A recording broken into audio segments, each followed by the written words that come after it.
Hey guys, welcome back to Mindtales Sleep Stories, your candlelit corner on the internet where nothing urgent can find you. Before we begin, let the day slide off your shoulders like a coat you don't need indoors. Notice your jaw. It's already softening. Notice your breath. It already knows what to do. This is a story made for falling asleep, for loosening the knots in your thoughts, for placing them gently on the nightstand to pick up tomorrow or never again. You can like, subscribe, or comment, but only if you really feel like it. There's nothing to perform here. No checklists, no cleverness required. Just warmth, stillness, and the slow, steady way a story becomes a cradle. Dim the lights if you can, or simply imagine the room dimming itself, as if the walls have learned to whisper. Feel the mattress taking your shape the way a shoreline takes the shape of every harmless wave. You are allowed to do less than usual. In fact, you are allowed to do nothing at all. Let your hands rest where they fall. Let your eyelids be heavy curtains drawn across a peaceful theater. The world outside your window can spin without you for a while. It's good at that. Tonight, you get to be good at resting. The story you're about to hear is a long, quiet exhale called The Village That Slept for 100 Days. It's not a mystery to solve, but a feeling to inhabit. The kind of tale that leaves a gentle glow where your worries used to pace. Imagine the scent of lavender opening in warm air. Imagine cool sheets and the faintest hum of night. We'll move slowly, like lantern light crossing a wooden floor, like the moon taking its time to climb a hill. If you drift, drift. The story is patient. It will wait for you the way a friend waits with 2 mugs and no expectations. Breathe in through the nose as if gathering soft silver threads. Breathe out through the mouth as if you are dimming a candle, not to extinguish it, but to make the room more honest. Feel the slight weight of your blanket. A kind, steady pressure saying, "I've got you." Your heartbeat remembers lullabies you forgot you knew. And as you settle, listen for the sound of a valley where everyone decided to stop all at once, not out of fear, but out of care. For themselves, for one another, for the earth that sometimes needs the hush of unhurried footsteps. You and I will go there now, not to wake anyone, but to witness how rest tilts life toward meaning. Let your thoughts find comfortable chairs and small mugs. Let your breath move like a slow bellows at a blacksmith's forge that has closed for the season. Let the first sentence of the story arrive the way dawn arrives. On tiptoe, smiling, you come over the ridge at evening, when the sun is practicing how to fall asleep without making a scene. The road is a ribbon unspooling between hills that look like resting animals, the kind that won't move unless you try to worry them, and you won't. Poplars line the way and confide in one another in the soft consonance of leaves, sharing the news that you are arriving and that you seem tired in a way they understand. Ahead rests a small village gathered around a square, like friends leaning in to hear one another breathe. Roofs of terracotta and thatch blush in the last of the light. Chimneys hold the memory of smoke. Windows shuttered but kind. Even the shadows look unhurried. Not the dramatic sort that make everything a theater, but the sort that make everything a bedroom. At the village gate, a hand-painted sign waits, "Welcome to Somnavale." Population 312, asleep. You pause, not startled so much as recognized. Something in you has been asleep for a long time too, only you've been good at pretending otherwise. A sparrow hops along the sign, makes eye contact that says, "Yes, it's true," and then tucks its head under its wing as if to demonstrate the local customs.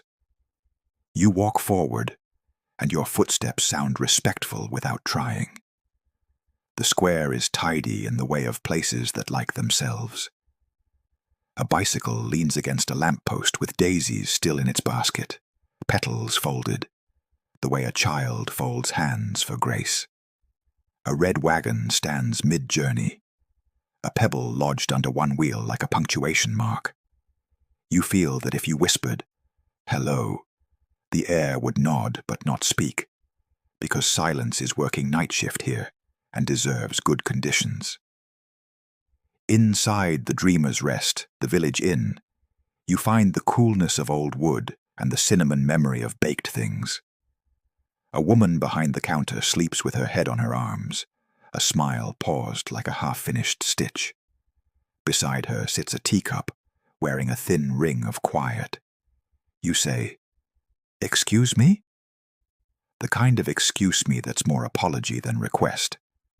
And the room answers with the polite hush of rooms that have seen everything and prefer the gentle parts. On a notice board by the stairs, a note in a confident hand reads, "We'll all rest together this time. Don't worry.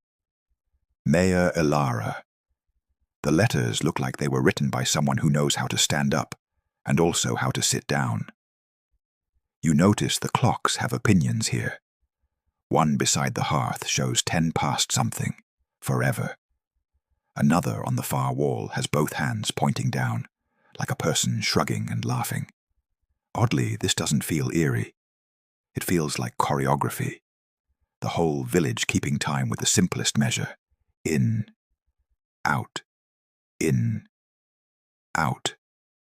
When you exhale, the boards under your feet offer a small, companionable sigh. You take a lantern from the counter. It welcomes your palm with warm metal.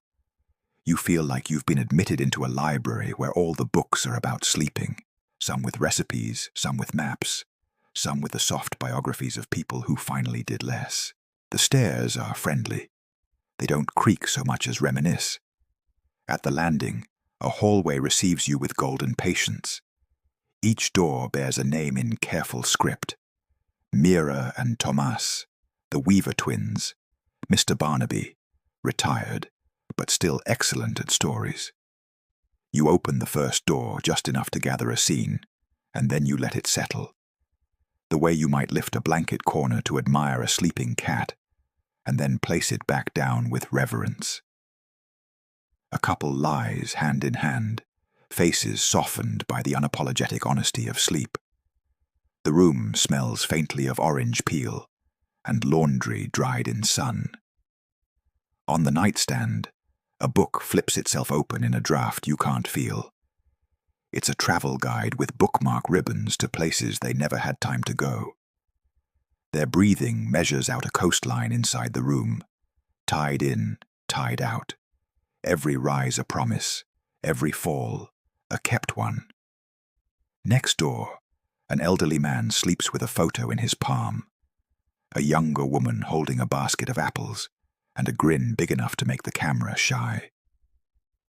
The corners of the photograph are polished by years of conversation, with thumb and forefinger. On the chair sits a cardigan that remembers his shoulders. A clock above the mantel has a note taped across its face. "We'll be back when we're ready." You smile without deciding to. Farther along, a nursery's nightlight thinks about stars. A small wooden train rests mid-circuit, and you can tell it will finish the loop when it feels like it, which is both soon and never. You step back into the hall and notice how the building itself seems to breathe.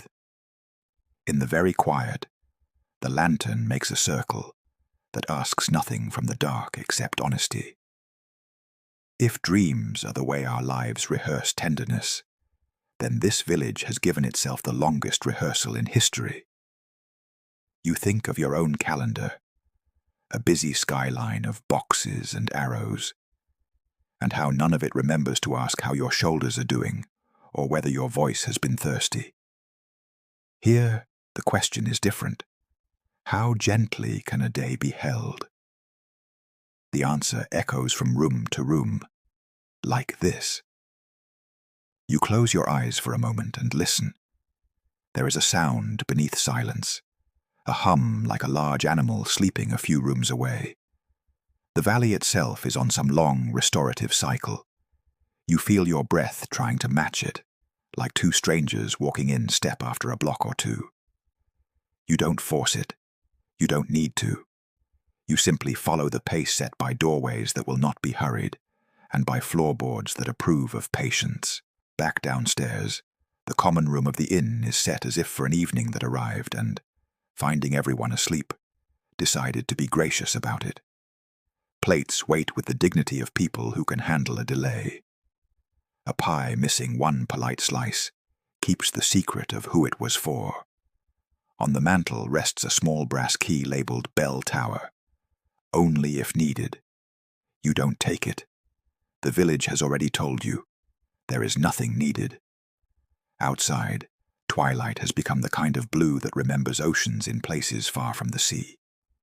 You step into the square and feel cool air wrap around your arms like borrowed linen. A fountain stands in the middle, water stepping down from bowl to bowl, as if practicing careful footwork. You sit at its edge and watch the sky hold its breath before stars. Grass in the square has the softness of a well-kept promise. The lamp posts warm themselves slowly, so politely that the night has time to say, "Thank you." Across the way, a tailor's shop window displays a coat whose pockets are stitched with embroidered moons. Practical magic, the kind that can hold your hands when you forget where to put them. Next door, a bakery window reveals rows of loaves already asleep, round and certain of their purpose. You imagine the day the village chose this. Maybe fatigue arrived not as a crash, but as a choir too loud to ignore. Headaches with clipboards, hearts with crowded calendars, hands that woke already full. Perhaps the mayor, Ilara, stood in the town hall and said, "We can keep pretending, or we can keep each other. I vote for each other." And the room exhaled in the old language. The bakers put down their rolling pins as if they were heavy opinions. The carpenters set their hammers to rest like birds on a fence. The children, who know a good idea when they hear it, nodded like experts. Someone asked, "How long?" And someone else, with the courage of softness, said, "As long as it takes." You can almost see it. Shutters closing without fuss, beds turned down by hands that were never sure they were allowed, candles asking the night for a dance, doors finding the exact angle of being closed without being unkind. Even the clocks, peering down from their hooks, shrugged and grinned, agreeing to be decorative for a while. In that collective pause, the valley listened and said it would help. Crickets adjusted their tempo. The stream at the edge of town practiced a lullaby until it was effortless. Clouds set their pillows to slow motion. Now the square carries the residue of that decision, like a bowl still fragrant from fruit long since eaten. You feel it in your ribs, that rightness that comes when the loudest thing in the room is mercy. Lantern in hand, you wander deeper into Somnavale. Streets curve the way conversations do when everyone feels safe. A black and white cat sits on a fence post and makes the tiny squeak that cats make when they dream about small triumphs. The cobblestones keep their own cool wisdom, giving back just enough sound to say you're not alone. Every doorway holds a story buttoned up for the season. At the apothecary's, dried lavender hangs in gentle constellations. At the music shop, a violin glows like a quiet ember in the window, its bow asleep across its chest, as if after a long, satisfied performance. You pause at the schoolhouse. Chalk words remain on the board. Today's experiment. How to nap without permission. Underneath, someone has drawn a diagram of a hammock, with arrows pointing to entry strategy and exit strategy and snack storage. You grin in the dark. the way people grin when they realize they've been tired since 5th grade. Farther on, the bell tower leans with dignity into the sky, as if listening for a reason to ring and finding none compelling. You consider the brass key in the inn and the label, "Only if needed," and you understand the wisdom. Wakefulness should be an invitation, not an alarm. A guest room at the edge of the square waits with its window open to the slow air. Inside, a journal rests on the nightstand, its cover supple from long usefulness, its pages rag paper and ready. You sit on the bed. It accepts your gravity without judgment. On the first page of the journal, in the same looping hand as the mayor's notice, an entry titled Day 0 reads, "They say exhaustion can be shared. If that's true, maybe healing can be too." The next lines feel like a lullaby written for adults who forgot they were allowed lullabies. "We will lay our plans down like tools after harvest. We will let the field be a field again, not a calendar. We will sleep until we remember what we tried to prove awake." You run your fingers along the ink and feel the calm of decisions made in kindness. You lie back, and the ceiling's wood grain moves like a lake satisfied with the weather. The lantern makes a small sun on the wall, and the shadow of your hand drifts through it like a migrating bird that chose a better route this year. You inhale, and the room smells like clean linen and the idea of oranges. Somewhere outside, a cartwheel makes a final click against a stone, and then remembers the word enough. You don't close your eyes to escape anything. You close them to meet something. The slow animal of rest that pads up to you without threat offers a warm weight against your legs and hums until your thoughts purr back. You wake, or float slightly closer to waking, at what must be nearly dawn. The kind of dawn that doesn't knock, but stands at the threshold with a basket of light. The square wears a faint gold that seems to come from the inside out, as if the village has been making its own sunrise while the sky practices elsewhere. Dew threads the grass into delicate handwriting. A single violet has opened beside the fountain, a quiet yes to a question nobody asked out loud. The town feels subtly different, not because anyone stirred, but because the world around them has continued its small kindnesses. Vines along the bakery have climbed another inch of brick.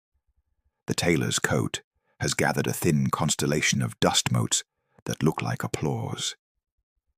You sit on the fountain's rim and let the water's patience become your own. The sound is like coins being agreed upon, like promises counted slowly, so none are missed.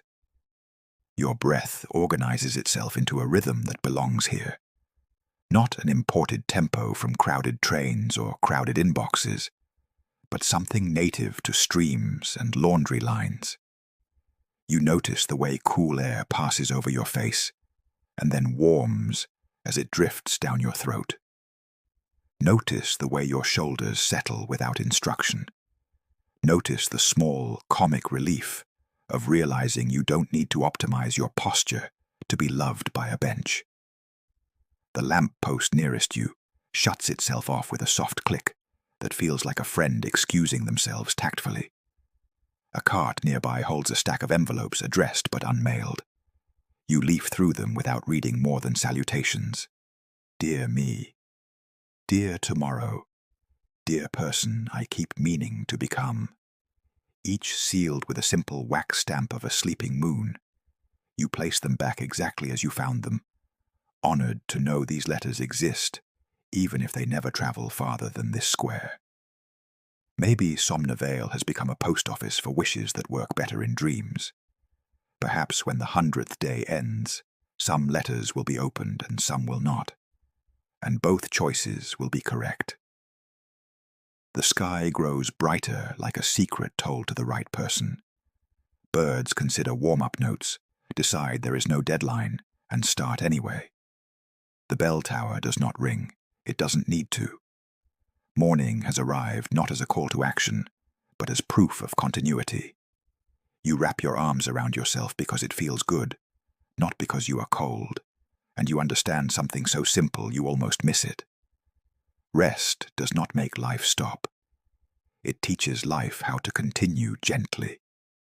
You feel, in bone and breath and the soft behind your eyes, that you can continue gently too. The village is asleep, and somehow more awake to kindness than many cities at noon. You sit with that until the thought finishes its tea and sets the cup down quietly. By now the lantern has burned low, offering one last amber sigh before deciding it has done enough for one lifetime. You return it to the inn, sliding it onto the counter as if returning a favor. The sleeping innkeeper's smile has shifted by a millimeter, the way smiles do when dreams pass through check-in.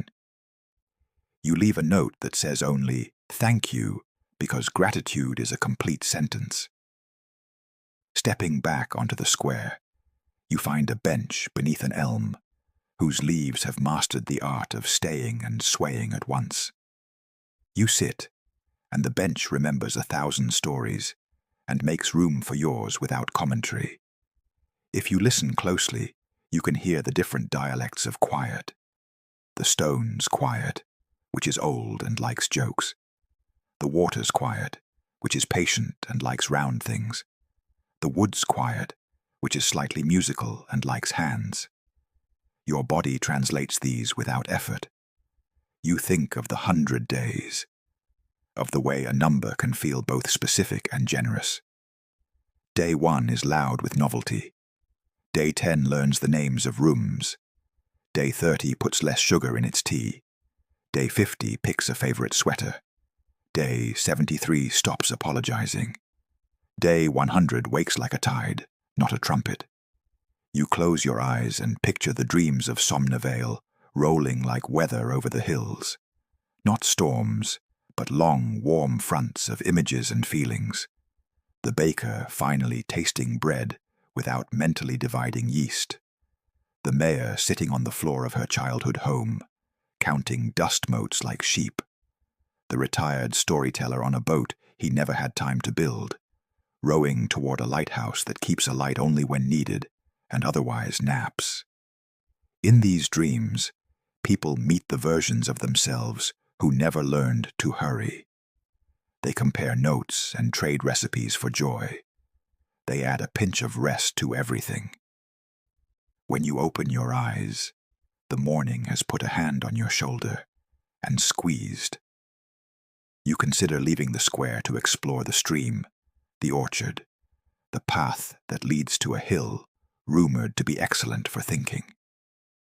Instead, you choose to remain exactly where you are, practicing the skill this village teaches best, being here without trying to be somewhere else.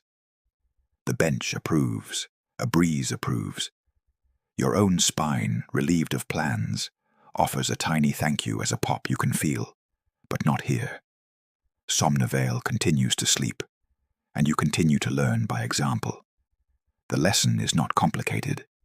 It is just rare. You breathe in. You breathe out. The village breathes with you, and the day opens like a door with a kind hinge. The morning continues to unfold slowly, like a long letter written by someone with beautiful handwriting, and no reason to hurry. You stretch a little on the bench, the wood creaking softly beneath you. Not complaining, just adjusting. The elm above offers shade with the elegance of a friend who knows when to speak and when not to. The world around you feels newly washed. Every color seems to have learned humility. Greens are soft, golds are kind, and the sky itself has the faint, pearly look of breath on glass. There's no sound of engines, no footsteps, no announcements, just the steady hush of air moving through leaves. You start walking again, down a path that winds behind the bakery and follows the curve of a small stream. The water flows lazily, curling around stones with the confidence of something that's been doing this for centuries, and intends to keep doing it for centuries more. Each ripple catches the light like a slow heartbeat, and you can't help but fall into its rhythm. Along the path, you notice traces of life frozen mid-thought. A wheelbarrow half filled with apples, each one perfectly round and beginning to glisten with dew. A scarecrow leaning at an angle that suggests deep philosophical reflection. A journal page caught against a rock, its edges curled like old parchment. You bend to read it. The ink is pale, but you can still make out the words. We were chasing meaning the way children chase fireflies, frantically, beautifully, without noticing that sometimes the light is just meant to be watched, not caught. You smile faintly. Whoever wrote it must have understood something important before closing their eyes. You place the paper back where you found it, letting the wind take it wherever wisdom needs to drift next. The further you walk, the more you feel that Somnavale isn't just sleeping. It's dreaming together. The stillness has weight, but not the heavy kind. It's the weight of blankets, of safety, of something finally exhaling after holding its breath too long. You dip your hand into the stream, and the cold surprises you. Not sharp, just vivid, like touching the outline of a memory you forgot belonged to you. You follow the stream until it opens into a meadow. The grass here is tall and soft, bending gently under its own daydreams. Butterflies drift lazily, as though even their wings have decided to slow down for the season. At the center of the meadow stands a stone statue. A woman with her hands folded, her eyes half closed. Moss has started to creep up her skirt, and tiny white flowers bloom at her feet. An inscription at the base reads, "For those who forget how to rest, may the world remember for you." You trace the carved letters with your fingers, feeling the slight grooves under your skin. You imagine that maybe, years ago, the villagers built this as a reminder, a promise to themselves that slowing down was not the same as falling behind. You sit on the grass, watching the clouds shift like sleeping thoughts. Each one seems to tell a different story. A fox stretched across the horizon, a teapot pouring dreams, a staircase that goes nowhere but still feels worth climbing. The air hums faintly with bees, low and content. There's something deeply trustworthy about their sound, the rhythm of creatures who've never needed to rush because they understand cycles better than clocks ever will. You close your eyes for a moment and feel the sun warming your face. There's no effort in the warmth, no pushing, no striving, just the gentle insistence of being. For a moment, you imagine lying here for hours, maybe days, and the idea doesn't scare you. You could grow roots, let grass weave around your fingers, and the world would keep turning just fine. That realization, that the world doesn't need your constant motion to love you, is both humbling and freeing. You open your eyes, and everything feels sharper, but not in a way that cuts. It's the clarity that comes after permission, the way colors bloom when no one's watching. A path from the meadow leads upward toward a hill covered in wildflowers. You follow it, your steps slow and mindful, each one a quiet conversation with the earth. From the top of the hill, the entire valley spreads out before you, Somnavale resting like a painting too peaceful to disturb. The rooftops glimmer in soft gold, and thin threads of mist weave between them like the last dreams of the night refusing to leave. It's beautiful in the kind of way that feels undeserved, like finding a handwritten note in a library book that says, "You're doing fine." You sit on a flat stone, legs stretched out, hands resting on your knees. Below, a small orchard catches your eye. Rows of fruit trees heavy with ripeness, branches bowed in gentle surrender. You walk down to it slowly, each step measured, as though time itself has given you permission to exist without a goal. The air grows sweeter as you approach. Apples, pears, plums, each one gleaming like a secret you're allowed to keep. At the first tree, you find a basket half full of fruit. A wooden sign nearby reads, "Take what you need, leave the rest for dreams." You laugh softly, the kind of laugh that doesn't echo, it just lingers. You pick a pear, smooth and cool in your hand. When you bite into it, the juice runs down your wrist, sticky and honest. It tastes exactly like being forgiven. You sit beneath the tree, leaning your back against the trunk, and imagine the orchard as a breathing thing, each leaf exhaling while you inhale, each root humming lullabies beneath the soil. Birds flutter above you, a pair of doves, their wings brushing together like the turning of soft pages. You think about all the people in the village, each one dreaming their own version of this peace. Maybe the blacksmith dreams of sparks slowing midair like stars that learned patience. Maybe the teacher dreams of her students laughing without lesson plans. Maybe the innkeeper dreams of serving tea that never cools, and conversations that never need to end. And you? Maybe you're dreaming of being exactly here. The thought loops gently, like a lullaby with no urgency to resolve. A soft breeze picks up, carrying the faintest hint of rain, the kind of rain that's considerate enough to wait until you're ready for it. You look up to see clouds gathering politely over the ridge, their bellies heavy with silver. The first drops arrive as if they've been given individual invitations.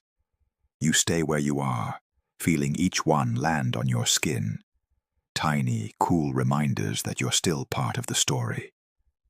The scent of wet earth rises instantly, grounding and sweet, like old books that learned how to breathe again. The rain begins to fall a little harder, and you move to a small shed at the edge of the orchard. Inside, it's dim and safe, the roof drumming a rhythm that could easily lull anyone to sleep. Tools hang neatly on the wall, hose, rakes, a single lantern that glows faintly, as if someone left it behind on purpose. You find a chair covered with a blanket and sit down, wrapping the fabric around your shoulders. The blanket smells faintly of hay and something else. Maybe lavender, maybe comfort.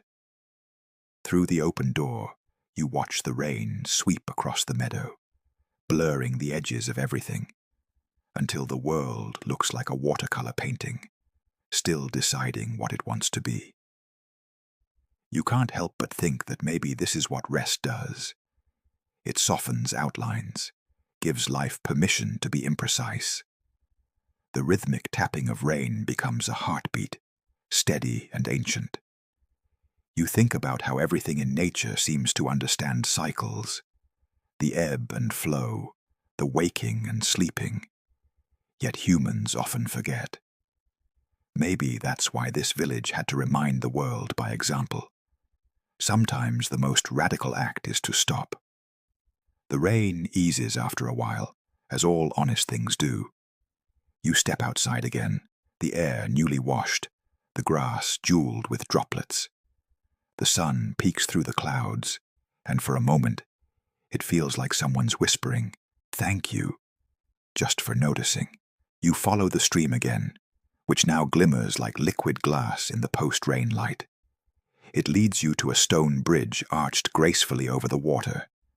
A bench sits in the middle, carved with the words, "Pause here, if only to remember how to." So you do. Sitting there, you let your legs dangle slightly and watch the water slip beneath the arch. Leaves float by like letters from one season to another. You think about time, how it rushes, and yet from this spot seems almost shy. Somewhere deep in the trees, a wind chime rings once, clear, singular, like the note of a thought finally understood. you realize something. In this village, nothing has truly stopped. The people sleep, yes, but the life continues, not through noise or effort, but through gentle continuity. The grass grows, the air hums, the sunlight keeps showing up even when uninvited. You wonder if maybe that's what healing actually looks like. Not sudden awakenings, but slow, unremarkable persistence. You rest your palms on the bench and close your eyes. For a moment, you imagine you can hear the dreams drifting above the village. Threads of thought, laughter, and old songs intertwining like smoke. One dream brushes past you, light as breath. You glimpse it, a child chasing bubbles across the square, each bubble reflecting a different memory. Birthdays, lost chances, forgiven mistakes. Another dream passes. An elderly woman sitting beneath a tree, talking softly to someone who isn't there, but is still listening. The dreams don't ask for attention. They just pass through you, like kindness in a language you used to speak fluently. You open your eyes and see a single feather floating downstream. It lands at your feet. You pick it up, feeling the fine barbs smooth beneath your thumb. You keep it, not as a souvenir, but as proof that the gentle things are real too. You cross the bridge and find a narrow dirt road, leading toward a small chapel at the edge of the forest. Its doors are open, and the sound of wind through hollow wood makes a soft organ song. Inside, the air smells of beeswax and thyme. There are no candles lit, but light filters through stained glass, blues, ambers, greens, pooling on the floor like melted jewels. The benches are empty except for a single sleeping dog stretched across two seats, snoring softly in perfect harmony with the rustle of leaves outside. You walk down the aisle, your footsteps muffled by worn carpet. At the front, an old book lies open on the altar. Its pages are blank, except for one line written in delicate script. When you rest, the universe keeps reading your story for you. You trace the words gently, feeling something in your chest unclench.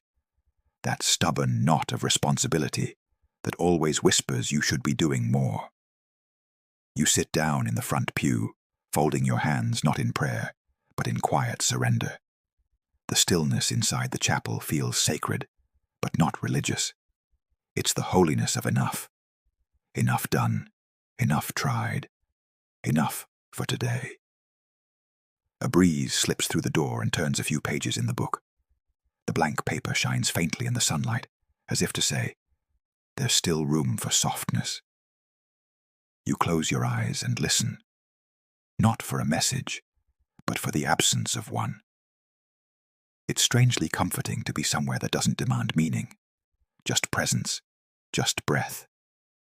After a while, you stand and whisper a thank you, to no one in particular, and step back into the daylight. The path continues into the woods, inviting, unhurried. The forest welcomes you like a long-lost friend. No questions, no expectations. The canopy filters sunlight into gold-green ribbons that dance across your skin. Each step you take sinks into soft earth, the scent of pine and damp moss rising around you. Birdsong threads through the air. Small conversations about nothing urgent. You notice mushrooms gathered at the base of a tree, a quiet little village of their own, dreaming in miniature. As you walk deeper, the world feels older, not ancient in a grand sense, but wise in the domestic ways. How to grow, how to rot, how to return. At a clearing, you find a fallen tree that has become a bed of ferns. You sit on its smooth trunk, running your hand over the bark. It's both alive and gone, both memory and promise. You think about the villagers again.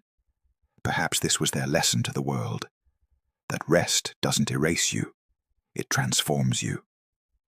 Just like this tree, still part of everything, just changed shape. You tilt your head back to look at the patch of sky above, small but infinite.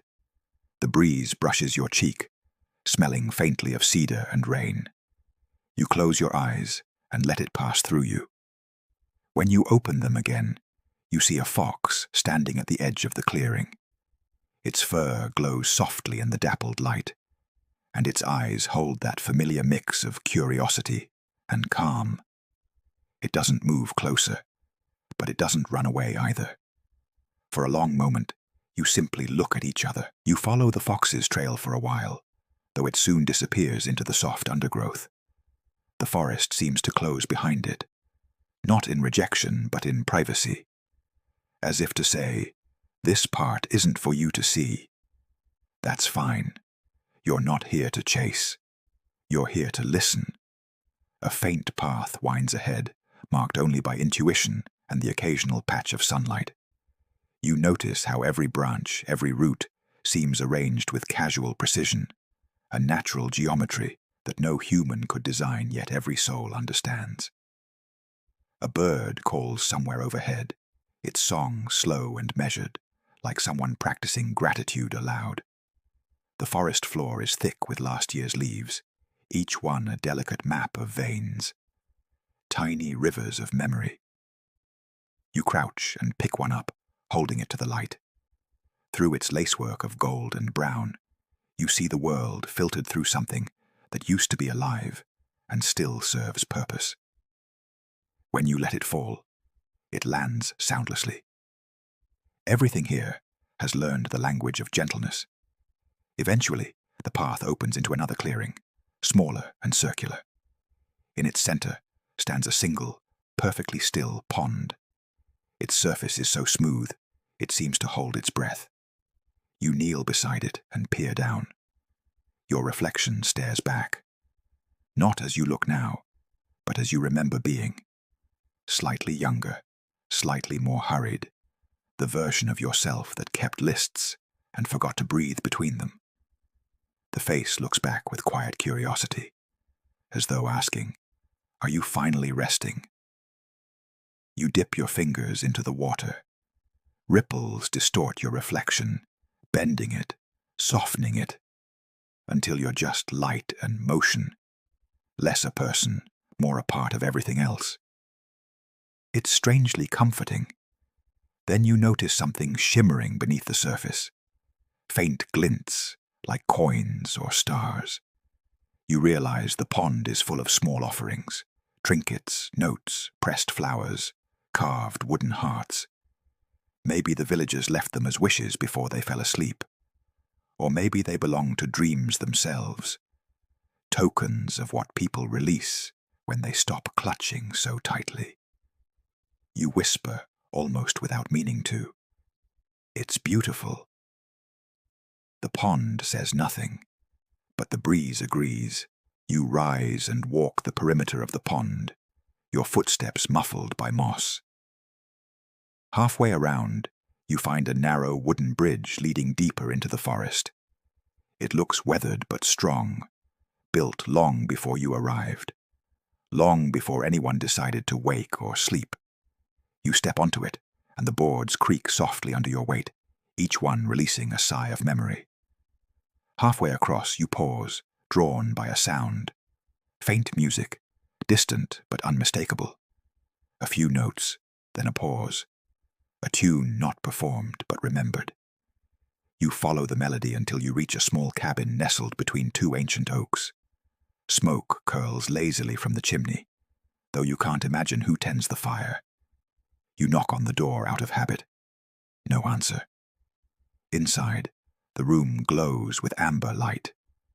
On the table sits a gramophone, its brass horn dulled with age, but still gleaming faintly where the light touches it. A record spins slowly, the needle tracing its groove in near silence. You approach and see the title on the label, "Lullaby for the Resting World." The record shouldn't be playing, and yet it hums just above audibility, a melody that feels like being tucked in by the universe itself. It's a song without words, without demand.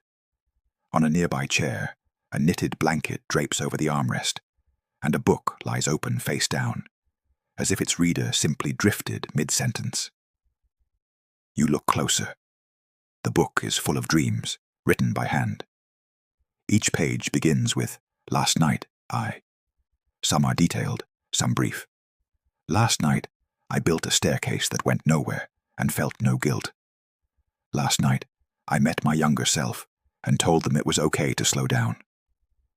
Last night, the sky forgave me for rushing." The pages flutter as a breeze enters the room. You gently close the book and place it back. Then you sit in the rocking chair by the window. Outside, the forest breathes. Inside, the gramophone keeps spinning. The music doesn't try to fill the silence. It dresses it in comfort. You lean back and let the rhythm match your breathing.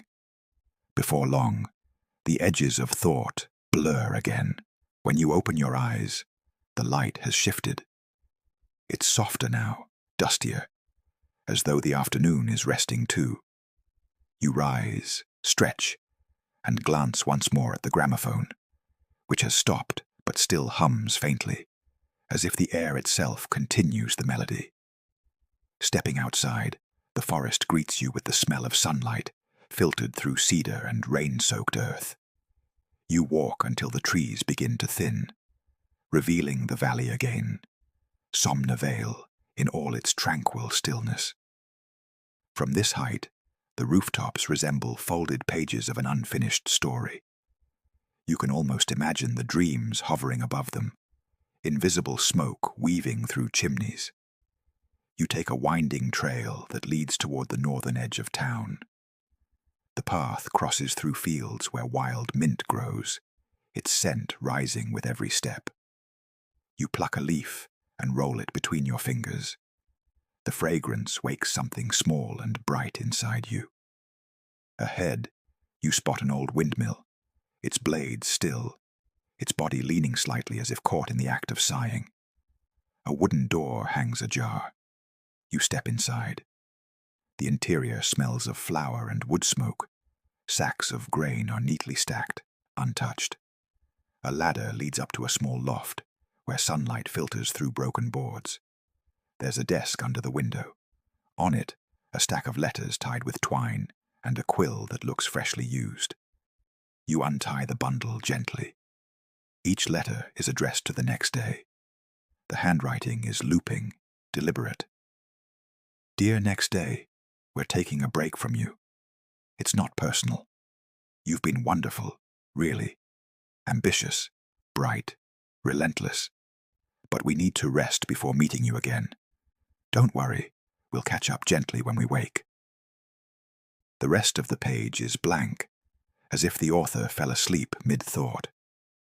You feel a small ache behind your ribs, the tender kind, the ache of recognition. You tuck the letters back under the twine, whispering a thank you to whoever wrote them, then climb up to the loft. Through a crack in the boards, you see the entire valley spread beneath the fading sky, gold giving way to violet. You sit on the floor, back against the wall, and let yourself simply exist. Outside, the windmill creaks once, not to work, but to stretch. Dusk settles again, the second one you've seen here, though time feels irrelevant now. The horizon glows with the last traces of sun, the world's slow curtain call. You descend from the loft, stepping carefully over beams that hum faintly underfoot.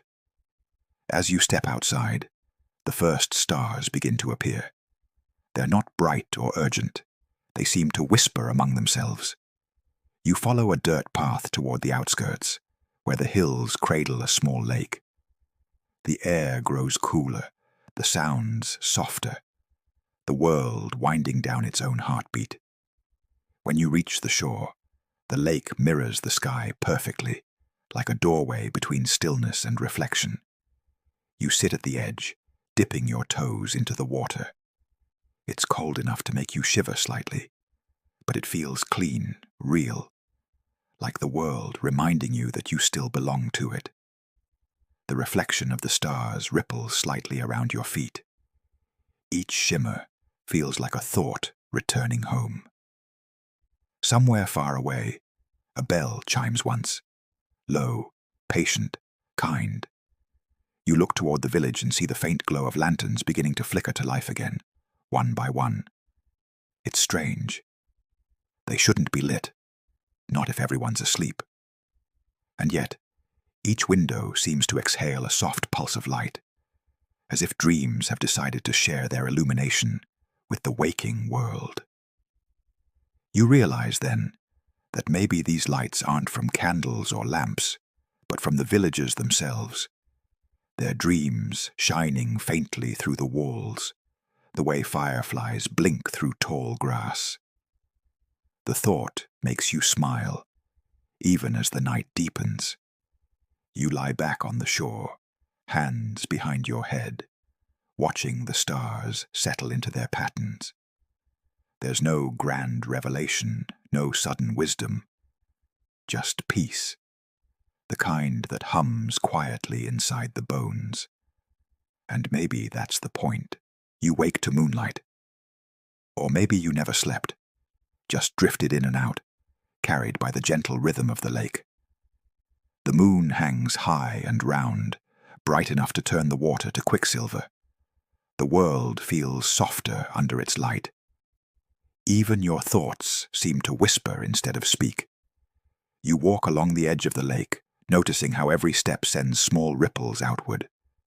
You imagine those ripples as gentle messages, traveling to the sleeping villagers. All is well. Keep resting. At the far end of the lake, you discover a dock that stretches a few meters out. A single rowboat is tied there, painted pale blue, half covered in dew. The name carved into its side reads, Mercy. You smile, stepping carefully into the boat. It rocks a little, then settles, welcoming your weight like an old friend. You untie the rope and let the boat drift slowly into the middle of the lake.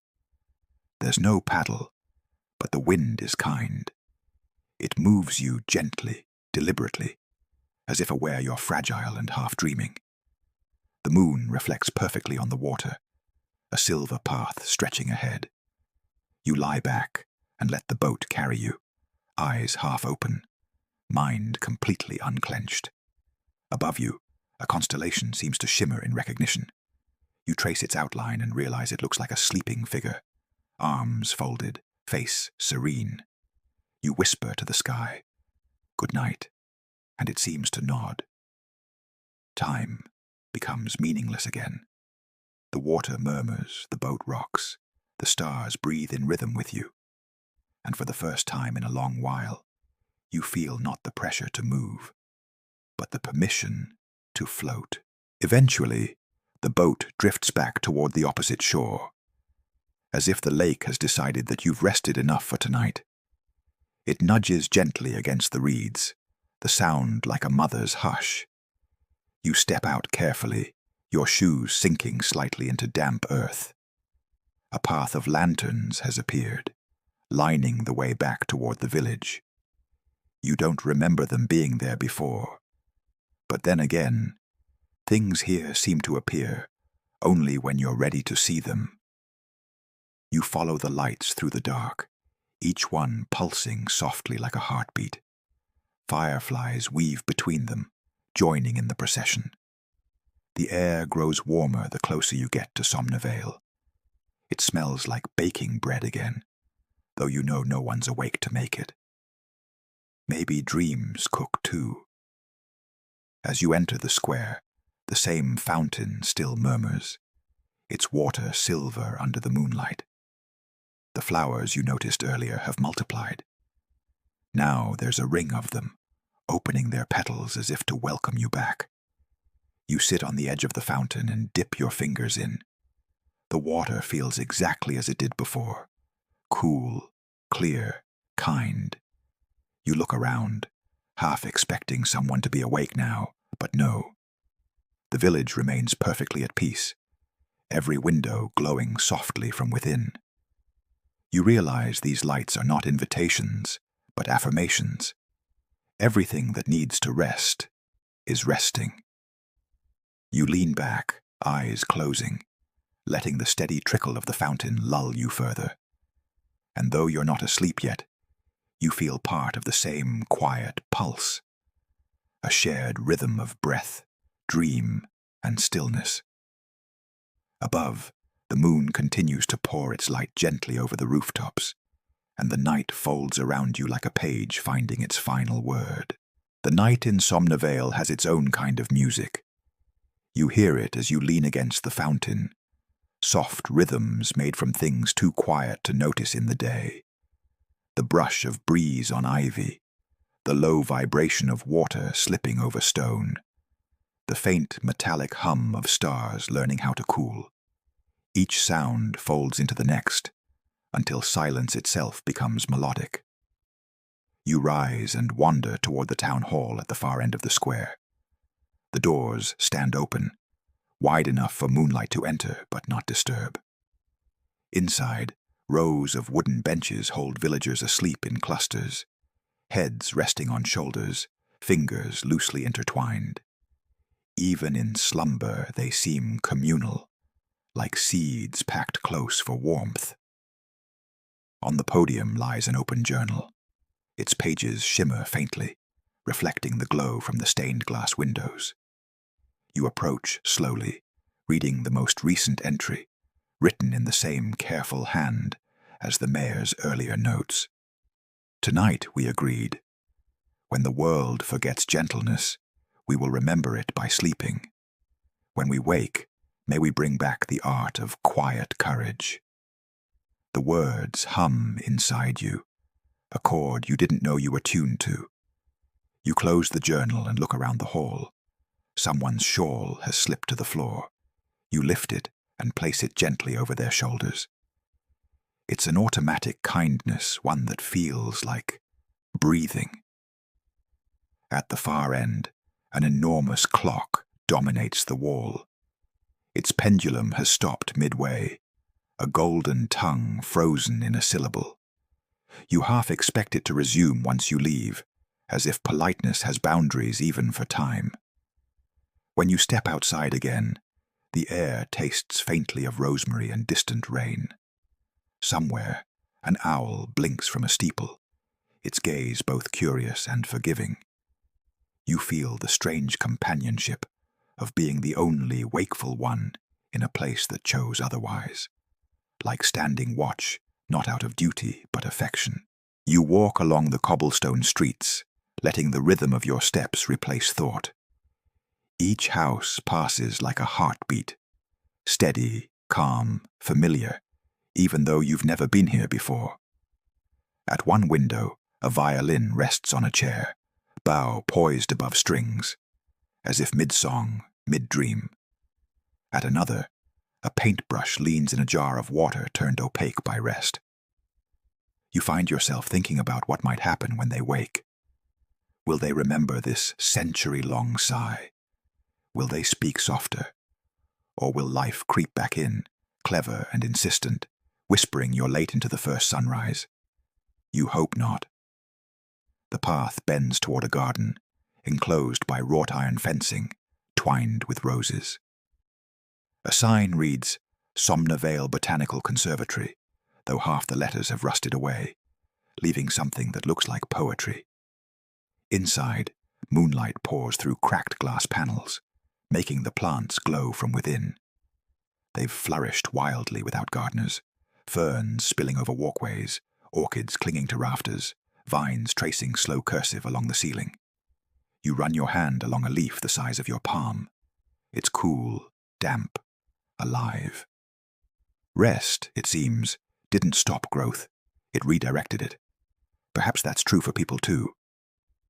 In the corner, a small fountain gurgles beneath a stone plaque that reads, Growth does not demand movement, it demands permission. You smile. The village has a way of answering questions you haven't yet asked. You sit on the edge of the fountain, close your eyes, and listen to the drip of water echoing through the glass dome. It sounds like the universe practicing patience. When you open your eyes again, A thin fog has crept in through a broken pane, curling between the leaves like silk smoke. It moves slowly, unthreateningly, carrying the scent of soil and something sweet, perhaps jasmine, perhaps dream. You whisper, "Thank you," unsure whether you're speaking to the plants, the air, or whatever listens when we finally grow quiet enough. Back outside, the streets shimmer faintly with dew. The moon has shifted lower, resting just above the rooftops, large and contemplative. You follow a narrow alley you hadn't noticed before. At the end stands a small workshop with a sign that reads, "The Dreamsmith." Inside, tools hang neatly on the walls. Hammers, chisels, brushes, all asleep under a fine coat of dust. On the central workbench lies a half-finished sculpture, carved from translucent stone. It depicts a pair of hands cupped together, palms open, holding nothing but space. A small tag tied to it reads, "In progress, as are we all." You touch the stone gently. It's cool but hums faintly, as though retaining the rhythm of its maker's heartbeat. You imagine the dreamsmith pausing mid-stroke the night the sleep began, setting down his chisel and whispering, "That's enough for today." The walls of the workshop are lined with shelves full of smaller carvings, birds mid-flight, shells with tiny doors carved inside, miniature ladders leaning against invisible walls. Each piece seems to speak a dialect of rest. One figurine catches your eye, a small carving of a pillow with wings. Underneath, a label, "The moment before surrender." You laugh softly, the sound startling but welcome. It echoes once, twice, then folds neatly into the room's stillness. As you leave, you notice another inscription above the doorframe. "What is unfinished is not unworthy." The phrase follows you out into the cool air, nestling somewhere deep in your chest. The village is quieter now, if that's even possible. It feels as though everything has sunk a little deeper into slumber, including the night itself. You make your way back toward the square, but turn at a fork you hadn't noticed before. The new path leads uphill, winding between lantern posts whose flames flicker lazily, like eyes half closed in meditation. Halfway up, you find a bench carved from stone. On it, someone once etched a question. "What do you become when you stop trying to become?" The words glow faintly under the moonlight, as if still curious after all this time. You sit there and let the question rest inside you. At first, answers queue up like overeager guests. Productive, useless, peaceful, lost. Then one by one they wander off, realizing they're not needed tonight. What remains is simply a feeling, wide, soft, forgiving. From this height, you can see the entire valley. Fog curls through the streets like the breath of some gentle creature sleeping below. Lanterns shimmer within it, turning the mist into a constellation of earthly stars. It looks as if the sky has fallen gently to earth to keep everyone company. You rest your elbows on your knees and breathe in the scent of damp stone, wood smoke, and something faintly sweet, perhaps the orchard again, dreaming fruit into existence. A shooting star crosses the horizon, slow enough for you to whisper a wish but too lovely to interrupt with specifics. You simply say, "Let it be gentle." Eventually you rise and follow the path upward until it reaches the ridge. At the summit stands a small gazebo built from pale wood, bleached by years of weather. Its roof is covered in moss, its benches smooth from countless conversations with time. You step inside and find a brass telescope pointed toward the sky. A note tied to its side reads, "For seeing what patience looks like." You peer through it. At first, all you see is darkness, then the slow bloom of stars resolving into clarity. Galaxies spiral, comets drift, everything both moving and still. The sight feels like being reminded of scale, not the smallness that breeds fear, but the smallness that invites relief. You lean back and smile. The gazebo creaks in agreement. From here, you can also see beyond the valley, rolling hills stretching into faint outlines of other villages. Other worlds may be still awake, maybe learning this lesson in their own language. You imagine what might happen if the rest of the world followed Somnavale's example for just one day. If cities paused, if traffic lights blinked in unison and decided to take a collective nap. The image makes you chuckle softly. It feels impossible, yet strangely hopeful.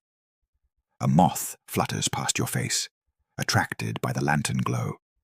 It circles once, twice, then lands on the telescope lens, its wings spread like stained glass. You whisper, "You see it too, don't you?" The moth doesn't move, and for that moment, the two of you share the same still astonishment. You start descending the hill on the opposite side, your path lit by the milky spill of moonlight.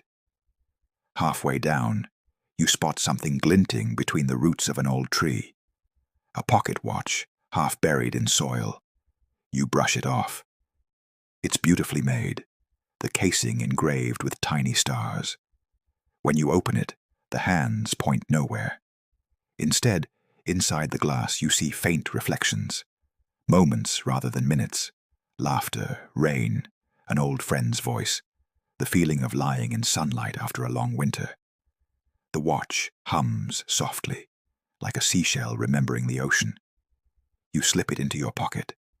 It feels less like taking and more like being entrusted. At the base of the hill, the path widens into a meadow, bathed in pale light. Fireflies rise in slow spirals, drifting like thought made visible. You walk among them carefully, each step sending small ripples of glow across the field. In the center stands a single oak tree, enormous, patient, roots sprawling like an old map. Beneath it, a stone circle surrounds a shallow pool reflecting the stars. This must be the heart of Somnavale, the place where all the dreams gather when their owners have had enough of being separate. You sit on the edge of the circle and close your eyes. For a moment, you feel the entire valley breathing through you. The sleepers, the soil, the moonlight, even the distant fox.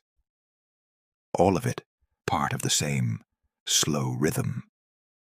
A voice, or maybe just a thought, floats through your mind. When you wake, take this quiet with you. Spend it generously. You whisper back, "I will." You linger on the bridge, listening to the water sorting its thoughts beneath you. The current sounds like soft applause, like the world quietly approving of your stillness. Every few seconds a leaf drifts by, spinning, vanishing, reminding you that movement doesn't have to mean hurry. Across the stream, fields ripple in pale gold. Someone has opened the shutters of a farmhouse. Sheets hang from the line, catching sunlight like sails. A child's laughter rises faintly, round and bell-like. Life, it seems, has remembered its rhythm without losing its gentleness. You start walking back toward the square. Villagers wave as you pass, not because you're a stranger, but because you're part of the story now. A woman hands you a small loaf of bread, still warm from the oven. "Take this," she says, "something to carry the quiet with you." You thank her, break off a piece, and eat as you walk. The bread tastes like kindness made edible. By late afternoon the light turns amber. Thicker, slower, the color of endings that aren't sad. The mayor stands by the fountain again, addressing her people. Her words drift toward you on the breeze. "We've slept long enough to remember softness. Let's promise not to forget it when we wake tomorrow." A murmur of agreement ripples through the crowd. No applause, no cheers, just a shared nod, the quiet covenant of people who have learned how to listen. You find a bench near the elm and sit, finishing the bread. The square hums with domestic music, clinking cups, water splashing, a broom sweeping gently over stone. Every sound feels perfectly weighted, no note too heavy, no moment wasted. A cat leaps into your lap without asking, curls up and begins to purr. You stroke its fur and realize the purring syncs perfectly with your breathing. For the first time in years, you feel truly synchronized with life instead of chasing it. The sun drifts lower, stretching shadows into lullabies. Evening arrives on quiet feet. Lanterns bloom one by one, their light honey-soft against the cooling air. The smell of supper, herbs, smoke, baked things, wraps around the square like a familiar blanket. The mayor joins you on the bench. "Will you stay the night?" she asks. You shake your head. "I think the road's calling." She nods, not disappointed, just understanding. "Then carry a little of us with you," she says, pressing a small charm into your hand. A tiny carving of the oak tree at the valley's heart. For when you forget how to rest. You thank her. For a moment, neither of you speaks. Above, the first star appears, modest and certain. The cat stretches, hops down, and disappears into the dusk.